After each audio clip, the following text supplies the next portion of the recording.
past the lips, her introduction makes more sense now.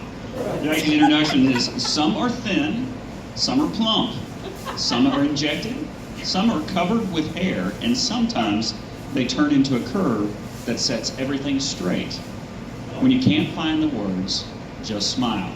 Please help me welcome Ms. Jackie Anderson.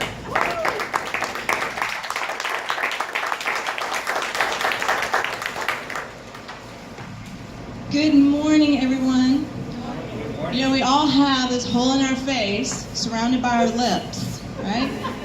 It's actually our microphone. It amplifies what we think in our words, which can create our immediate environments. Good morning, Toastmasters, honored guests. How many of you have said things that you may regret, Absolutely. How many may not be the words that you say, but it's how you say it, right? I actually have to remind myself and the people around me that it's not necessarily the tone, our words, but it's the tone of our words. And sometimes, you know, words that we say, we immediately, what do we want to do? We want to suck them back, right? Or maybe at least savor them a little bit more before they're released out into the universe. Some words that I regret. I didn't really have to think about this long because it's actually bothered me for some time. I told my son one time, I was like, you better change your ways or you may end up your sister's pool guy. They wasn't doing so good in school. But the more I've studied, the more I realize how powerful our words are. They're so powerful. We had a good laugh, but there's also, I realize how powerful our words are. They're so powerful that there was a Christian band called Building 429, and they're named after Ephesians 4:29, which means, do not let any unwholesome talk come out of your mouths except those that will help to build others up. Yes, I know, and that means this includes, ladies and gentlemen, your self-chatter. Yes, I know, I can see y'all are talking to yourselves right now. We all do it. I do it. We all do it. So the words we say to ourselves and to others can create sorrow. They can bring about failure, embarrassment, disease. They can even bring about success, happiness, love, laughter, smiles, and fulfillment. In reality, what we say is what we get. I have a few examples of that. The effects of negative words. We have a gentleman, a friend of ours in Nigeria, that focuses on the crime, the kidnapping, the robbery that happens in that country. Focuses on it, talks about it, is real protective of his family, which I don't blame him. But his wife ends up being kidnapped. He has to negotiate a ransom to get her back. $15,000 US to get her back. This is like a week before she's supposed to come to the US. It is a business there. She happened to be in a hair salon and got kidnapped.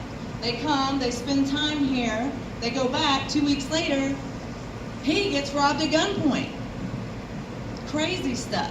My husband, on the other hand, we don't talk about that, we don't focus about that because we know that's a dangerous country. We just give thanks for his protection. He goes places that nobody has ever gone before.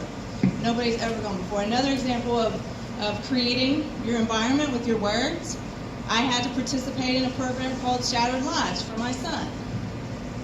My part in that was while he was gone, I didn't know where he was because that's part of the program, I had to write a eulogy and an obituary for him.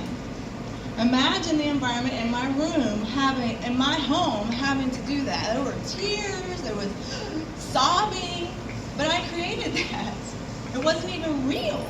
So let's talk about the effects of positive words and positive thoughts. In my house, there is no lack. We don't believe in it. We say money comes to me in increasing amounts from multiple sources on a continuous basis. Anytime we need a little extra for something, money comes to me in increasing amounts from multiple sources on a continuous basis. A couple stories on that. I shared those words with people and they repeated them, and I got a call one day. She goes, oh my gosh, you're not going to believe this. I just got a refund. I've been saying that, and I got a refund from a credit card that I overpaid out of the blue. A couple days later, she calls me and she says, you're not going to believe this. Social Security just gave me a raise. How many of y'all have heard that? All right? My son, I took my talk about my family a lot because they're awesome. But anyway, he was saying the words, and I kid you not, 15 minutes after he said the words, there was a lady at the door, a neighbor, wanting to give him $200 to be their designated driver, her and her friend's designated driver, down to the rodeo. And that was $200 with perks because he got to see Alan Jackson at the rodeo in the VIP suite and eat all the food that he wanted. The most amazing story, though, of these words is my husband and I were leaving church, and we decided to go see a rental house that we had had. Well, there's a bunch of mail in the mailbox, so my husband takes the mail. There shouldn't be, it was a bunch of junk mail, we thought. Usually that junk mail sits on the table for a couple of weeks, right? He ends up going through it, and there's 4 envelopes with his name on it. Checks totaling $7,500, 10 days away from being void.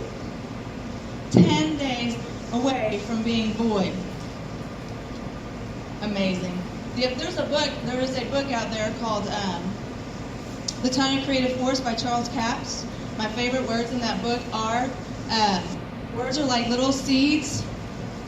Words are like little seeds that create after their own. What does that mean? When I found this out, I decided to change my words. And I am the word police in my house. I try becomes I will or I can. I hope became I expect. I am tired became I am renewed as eagles, or I need to power up. Ladies and gentlemen, our words are powerful, positive or negative. They pass through our lips. They determine the environment around us and inside us. What you say is what you get, so only speak what you want.